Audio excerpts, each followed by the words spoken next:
आपको नोट्स पहले थ्योरी के रूप में प्रोवाइड करवा दिया गया था। आपने लेसन को फेयर कॉपी में रिटर्न किया होगा और रीड किया होगा आपने। इस लेसन को आप एक बार दोबारा से रीड करके और इसको वीडियो देखना। मैं वीडियो के थ्रू मैं आपको दोबारा से एक बार समझाने की कोशिश कर रहा हूँ, जिससे कि टॉपिक्स आपको एक बार अच्छे से समझ में आए और आप बोर्ड क्लास में हो, घर पे टाइम वेस्ट न करें बिल्कुल भी। इसलिए आप लेसन धीरे धीरे करके और याद करते रहिए, जिससे कि कुछ लेसन्स आपको इन छुट्टियों के समय में याद हो जाएं। डियर स्टूडेंट, अपने केमिस्ट्री का फर्स्ट लेसन है सॉलिड स्टेट। सॉलिड स्टेट के बारे में समझाऊंगा आपको मैं। सबसे पहले आप लेसन के बारे में विचार कीजिए कि लेसन का नाम क्या है, सॉलिड स्टेट। देखिए, ये स्टेट जो वर्ड है ये अवस्था होती है कोई मैटर की, मैटर पदार्थ, उसकी कोई अवस्था है। ये कौन सी अवस्था के बारे में अपन, कौन सी स्टेट के बारे में अपन अध्ययन करने जा रहे हैं, स्टडी करने जा रहे हैं। गैसेस, लिक्विड या सॉलिड स्टेट के बारे में अध्ययन करने जा रहे हैं। तो अपन कौन से, इस लेसन में अपन मैटर की कौन सी स्टेट के बारे में अध्ययन कर रहे हैं, स्टडी कर रहे हैं, सॉलिड स्टेट के बारे में। एक एग्जांपल देखिए, आपने 11th में टाइप्स ऑफ मैटर पढ़ा होगा कि मैटर के कौन कौन से टाइप्स होते हैं। जनरली आपने 3 टाइप्स पढ़े होंगे मैटर के। कितने टाइप्स पढ़े थे? 3 टाइप्स। कौन कौन सा? फर्स्ट सॉलिड, लिक्विड और गैसेस। ये 3 टाइप्स पढ़े थे आपने, राइट है। ये तो टाइप्स हैं इनके। अपन स्टेट पढ़ रहे हैं। स्टेट कौन सी है कि जैसे जल है, जल की भी तीनों अवस्थाएं होती हैं, 3 स्टेट होती हैं कि वो उसकी आप कौन सी, जल की कौन सी स्टेट के बारे में आप स्टडी कर रहे हो, सॉलिड स्टेट, लिक्विड स्टेट या गैसेस स्टेट। फॉर एग्जांपल ये देखिए आप कि H2O है, वो अपने एट ए रूम टेम्परेचर, H2O जल एट ए रूम टेम्परेचर पर, किस पर? रूम टेम्परेचर पर। रूम टेम्परेचर पर ये किस फॉर्म में होता है आपको पता है? लिक्विड फॉर्म में होता है। कौन सी फॉर्म में होता है? Liquid form. तो ये जल की लिक्विड स्टेट हो गई। कौन सी स्टेट हो गई ये जल की? लिक्विड स्टेट, जब ये रूम टेम्परेचर पर है। यदि आप इसको फ्रीज में रख देते हो, किस में रख देते हो? फ्रीज में। टेम्परेचर को आप डाउन कर देते हो, टेम्परेचर को डाउन कर देते हो। आप कहते हो सर कि 0 डिग्री टेम्परेचर पर ये सॉलिड फॉर्म में कन्वर्ट होने लग जाता है, जल है वो 0 डिग्री सेल्सियस पर। तो ये इस समय किस में कन्वर्ट हो जाएगा? जल H2O है, वो वाटर है, वो किस में कन्वर्ट हो जाएगा? सॉलिड फॉर्म है, आइस में। ये कहोगे आप, आइस में, बर्फ़ में कन्वर्ट हो जाएगा, आइस में। उस समय आप ये कहोगे कि सर H2O ये अपने कौन सी स्टेट में है? ये सॉलिड स्टेट में है। ये H2O की सॉलिड स्टेट है। कौन? आइस है तो इसका मॉलिक्यूलर फॉर्मूला तो H2O ही होगा भाई। आइस का मॉलिक्यूलर फॉर्मूला क्या होगा? H2O। लेकिन इस समय जब आपने इसको फ्रीज में रख दिया और H2O उस समय आइस में कन्वर्ट हो गया, उस समय ये H2O की कौन सी फॉर्म हो गई? सॉलिड। अब इसी H2O को, जो ये लिक्विड है, लिक्विड स्टेट में, इसको यदि आप क्या करते हो, अधिक टेम्परेचर पर गर्म करते हो, टेम्परेचर देते हो, तो ये किस में कन्वर्ट होने लगेगा? H2O वेपर स्टेट में। इसमें वेपर स्टेट में, वाष्प अवस्था में, राइट है। इस समय हम इसको क्या कहेंगे कि ये कौन सी स्टेट में है? ये जब ये उबलने लग जाएगा, मेल्टिंग होने लगेगा, उसके बाद में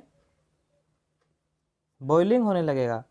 तो बॉइलिंग जब होगा, बॉइलिंग होगा, उस समय हम ये कहेंगे कि ये वेपर हो रहा है, वेपराइजेशन हो रहा है इसका, H2O का। उस समय ये कौन सी फॉर्म में है? गैसेस फॉर्म में है। अर्थात उस समय हम बोल रहे हैं इसको, ये गैसेस स्टेट है H2O की। कौन सी स्टेट है ये इसकी? गैसेस स्टेट है। तो हम यहाँ मैटर की अपने इस लेसन में हम मैटर की गैसेस स्टेट उसकी लिक्विड स्टेट के बारे में अध्ययन नहीं कर रहे, हम उसकी सॉलिड स्टेट के बारे में अध्ययन करेंगे। यदि हम H2O का एग्जाम्पल लेंगे तो उसका लिक्विड के बारे में और गैसेस के बारे में एग्जाम्पल नहीं लेंगे, हम H2O के उन करेक्टर्स के बारे में स्टडी करेंगे कब कौन सी स्टेट में लेकर के उसको, जब वो सॉलिड स्टेट में हो, मतलब आइस के रूप में हो, बर्फ़ के रूप में हो, उस समय इस लेसन में हम क्या करेंगे, उसकी स्टडी करेंगे। ऐसे और भी बहुत सारे मैटर हो सकते हैं, ज़रूर नहीं है, वो तो एक एग्जाम्पल के रूप में बताया मैंने वाटर को लेकर, तो आपको समझाया है कि उसकी स्टेट होती है कोई पदार्थ की। ऐसे सोना है, गोल्ड है, वो एट ए रूम टेम्परेचर पर तो सॉलिड होता है, तो वो तो उसकी सॉलिड स्टेट हो गई। लेकिन जब उसको सोनार पिघला करके टेम्परेचर दे करके बहुत ज़्यादा और उसको लिक्विड कर देता है, उस समय वो लिक्विड स्टेट में आ जाता है, राइट है। तो ऐसे हम मैटर की स्टेट के बारे में अध्ययन कर रहे हैं इस लेसन में। तो पहले है सबसे पहले इसकी डेफिनेशन कि हम सॉलिड कहते किसको हैं, इसकी क्या डेफिनेशन है। ए solid is that state of matter which possesses rigidity, definite shape and definite volume। मतलब सॉलिड वो होते हैं जिनका डेफिनेट शेप हो और डेफिनेट क्या हो, वॉल्यूम हो, और वो रिजिड हो, रिजिड कठोर हो, उनको हम क्या बोलते हैं, सॉलिड बोलते हैं। ये डेफिनेशन है इसकी कि डेफिनेट शेप हो और डेफिनेट क्या हो, उसकी वॉल्यूम हो और रिजिड हो, वो उसको क्या कहा जाता है, सॉलिड। आगे इसके टाइप्स आता है, टाइप्स आते हैं कि आप इसको कितने टाइप्स में डिवाइड करते हो, किसको, सॉलिड को। सॉलिड को हम 2 टाइप्स में डिवाइड करते हैं। Solid can be classified into 2 types, one is crystalline solid, second is amorphous solid. आप कहोगे सर इनको किस बेसिस पर डिवाइड किया जाता है, इनको ज्योमेट्री बेस पर डिवाइड किया जाता है। ज्योमेट्री, ज्यामिति, कि इनमें जो पार्टिकल्स होते हैं वो यदि रेगुलर अरेंजमेंट में होंगे तब तो वो क्रिस्टलाइन सॉलिड, और यदि इरेगुलर अरेंजमेंट में होंगे तो वो एमोर्फस सॉलिड होंगे। यही इसकी डेफिनेशन भी आएगी आगे, देखिए आप रेगुलर अरेंजमेंट्स वर्ड्स अच्छे से याद रखना। नेक्स्ट देखिए टाइप्स में फर्स्ट है क्रिस्टलाइन सॉलिड। क्रिस्टलाइन सॉलिड, इसके डेफिनेशन देखिए, बिल्कुल इजी है, एक वर्ड याद रखना आप, कौन सा, रेगुलर अरेंजमेंट, अपने आप याद हो जाएगी इसकी डेफिनेशन भी। These are the solid in which constituent particles are present in, देखो, regular arrangement in their dimensional space, कि डायमेंशनल स्पेस में पार्टिकल्स का अरेंजमेंट है वो कैसा हो, रेगुलर हो। उस समय एक कौन से क्रिस्टलाइन सॉलिड, वो कौन से सॉलिड होंगे, क्रिस्टलाइन सॉलिड। ओके, तो ये वर्ड याद रखना आप, कौन सा, रेगुलर अरेंजमेंट, किसमें, डायमेंशनल स्पेस। तो these are solids in which constituent particles are present in regular arrangement in this dimensional space, के डायमेंशनल स्पेस में पार्टिकल्स का जो अरेंजमेंट है वो रेगुलर हो, तो उस समय वो कौन से सॉलिड होंगे, क्रिस्टलाइन सॉलिड होंगे। ओके, पार्टिकल्स बेटा एटम्स होता है, यहाँ किसके रूप, किसको कहा जा रहा है, एटम को, याद रखना। आयन भी हो सकता है ये कहीं कहीं पर, या कोई कहीं एग्जांपल्स में इसको हम मॉलिक्यूल भी ले सकते हैं। तो यहाँ जब भी इस लेसन में पार्टिकल्स वर्ड काम में लिया जाए तो या तो आप एटम्स को दिमाग में रखना कि एटम्स की बात की जा रही है, या आयन की बात की जा रही है, या फिर मॉलिक्यूल की बात की जा रही है। ओके, नेक्स्ट है एमोर्फस सॉलिड। एमोर्फस सॉलिड कौन से होते हैं, यदि आपको ऊपर वाले डेफिनेशन याद हो गई अच्छे से क्रिस्टलाइन सॉलिड की, तो आपको एमोर्फस सॉलिड की भी याद हो जाएगी। इसमें देखो मेन पॉइंट मैंने क्या कहा था, अरेंजमेंट याद रखना, पार्टिकल्स का अरेंजमेंट इसमें कैसा होता है, रेगुलर। तो एमोर्फस में पार्टिकल का अरेंजमेंट कैसा होगा, इरेगुलर। तो अब ये भी याद हो गई आपको।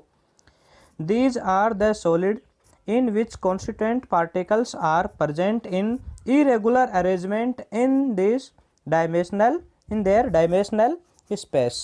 देखिए इरेगुलर अरेंजमेंट कि पार्टिकल्स का डायमेंशनल स्पेस में अरेंजमेंट कैसा हो, इरेगुलर हो, अव्यवस्थित हो, जबकि इसमें क्या हो, रेगुलर, व्यवस्थित, बिल्कुल निश्चित स्थिति पर, और इसमें अनिश्चित स्थिति पर क्या हो, व्यवस्थित हो। इनकी बिल्कुल जगह है पार्टिकल्स की, वो एक निश्चित जगह पर व्यवस्थित नहीं होते हैं, अरेंजमेंट नहीं होते हैं, तो उनको अपन क्या बोलते हैं, एमोर्फस सॉलिड बोलते हैं। ठीक है, these are solids in which constituent particles are present in irregular arrangement there dimensional space. इसमें एमोर्फस सॉलिड, इसमें कौन कौन आते हैं, NaCl, KCl, है ना, और जैसे कॉपर है, आयरन है, सिल्वर है, ये क्रिस्टलाइन सॉलिड के एग्जांपल्स होते हैं। एमोर्फस में रबर, ग्लास और पॉलीमर्स हैं, जैसे अपने पॉलीथीन है, चेयर है, प्लास्टिक वाले पाइप हैं, वो सब एमोर्फस सॉलिड में आते हैं। इनको क्या कहा जाता है, इनको क्रिस्टलाइन सॉलिड है, इनको ट्रू सॉलिड कहा जाता है, वास्तविक ठोस, ट्रू सॉलिड्स कहा जाता है। इनको याद रखना, आगे आएगा जब अपन इससे इनमें डिफरेंस करेंगे इन दोनों में। और इनको क्या कहा जाएगा, स्यूडो सॉलिड कहा जाएगा, एमोर्फस सॉलिड, स्यूडो, ये याद रखना ये वर्ड। ठीक है, एमोर्फस सॉलिड को कहा जाता है स्यूडो सॉलिड्स। आगे नेक्स्ट टॉपिक आता है,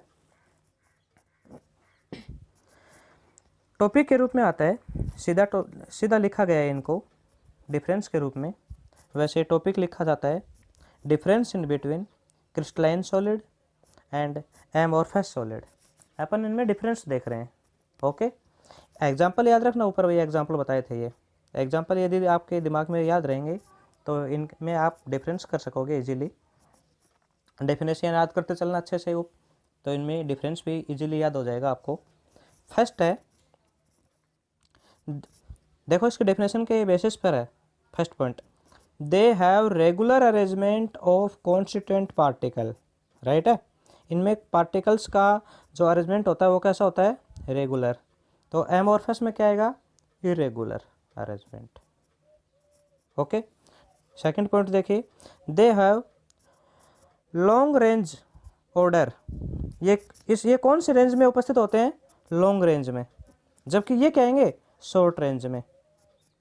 थर्ड पॉइंट है, they have sharp melting point.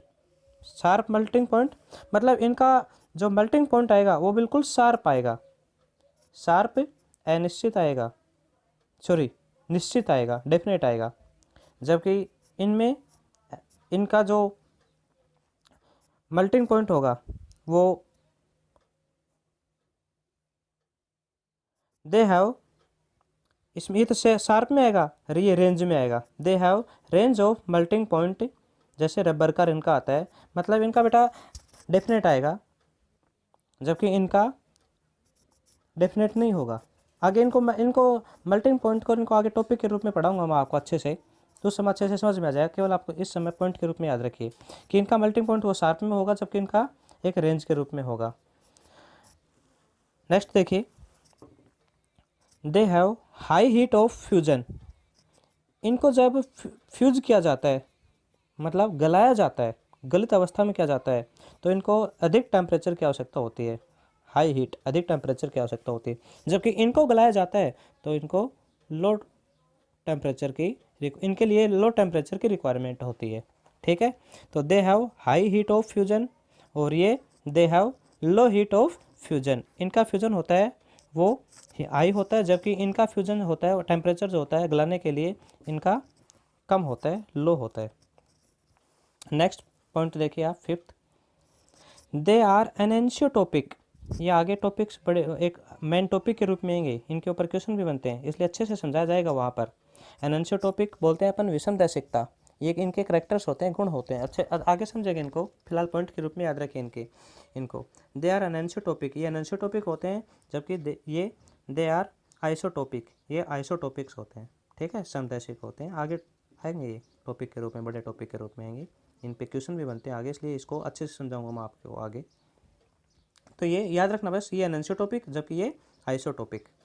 Next point है six, they undergo clean cleavage. इनमें क्लीवेज पाया जाए, क्लीवेज होता है विदलन, जैसे रबड़ को अपन ब्लेड से कट करते हैं तो बिल्कुल ये बिल्कुल एकदम बराबर बराबर दो पार्ट में डिवाइड हो जाता है, तो उसको तो बोलते हैं क्लीन क्लीवेज। और जैसे कांच होता है, कांच उसको अपन दो पार्ट्स में डिवाइड करते हैं तो बराबर पार्ट्स में डिवाइड नहीं होता है, उसको तोड़ते हैं अपन, कांच को तोड़ते हैं तो बराबर पार्ट में डिवाइड नहीं होता है, तो उसको अपन ये बोलते हैं कि वो उस जो क्लीवेज होता है उसका वो do not undergo clean cleavage, कि इनमें क्लीवेज जो पाया जाएगा वो क्लीन नहीं होगा, जबकि इसमें क्या होगा, क्रिस्टलाइन में क्लीन होगा। ओके, नेक्स्ट पॉइंट है दे आर ट्रू सॉलिड्स।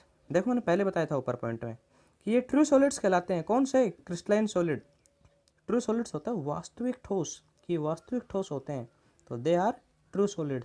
जबकि ये क्या होते हैं? स्यूडो, बताया था ऊपर, they are pseudo solid. Okay, example आपको ऊपर बता चुका हूँ, दोबारा देखिए आप इनके एग्जाम्पल्स याद रखना। जब भी आप इनके करेक्टर्स देखो, आप इनमें डिफरेंस देखो आप इनमें, तो उसमें आप एग्जाम्पल अच्छे से याद रखना। NaCl, KCl, कॉपर, डायमंड, ये ऑर्गेनिक वर्ड हैं। Benzoic acid, potassium nitrate, right, graphite, ये डायमंड, ग्रेफाइट, हीरा, फुलरिन, ये इनमें एग्जाम्पल्स में आते हैं। ये देखिए रबड़, ग्लास, पॉलीमर। पॉलीमर में आपने पॉलीमर पढ़े, 10th में पढ़े थे कुछ एक polymer, carbon and its compound वाले में। Polyethylene, Teflon, cellphone, PVC, fibre glass, ये सब किस में आते हैं? एमोर्फस सॉलिड में। पॉलीथीन है, रबड़ है, घरेलू सामान, प्लास्टिक है, जितने भी घरेलू सामान वाले होते हैं ये सब बहुलक है, पॉलीमर्स हैं। ये मानव द्वारा निर्मित होते हैं, आर्टिफिशियल होते हैं, इनको पॉलीमर बोला जाता है। तो ये एग्जांपल्स में एमोर्फस में आते हैं। ओके डियर स्टूडेंट, आप वीडियो को दोबारा देख लेना समझने के लिए अच्छे से, और मिलते हैं दोबारा नेक्स्ट वीडियो में। तब तक आप इस वीडियो को अच्छे से याद करना, फिर आप सेकंड वीडियो देखना। वीडियो को देखने से पहले आप एक बार थ्योरी के रूप में जो आपको नोट्स प्रोवाइड करवाए गए हैं उनको अच्छे से रीड किया करो, उसके बाद में वीडियो देखा करो, जिससे कि आपको समझने में आसानी होगी। थैंक्स।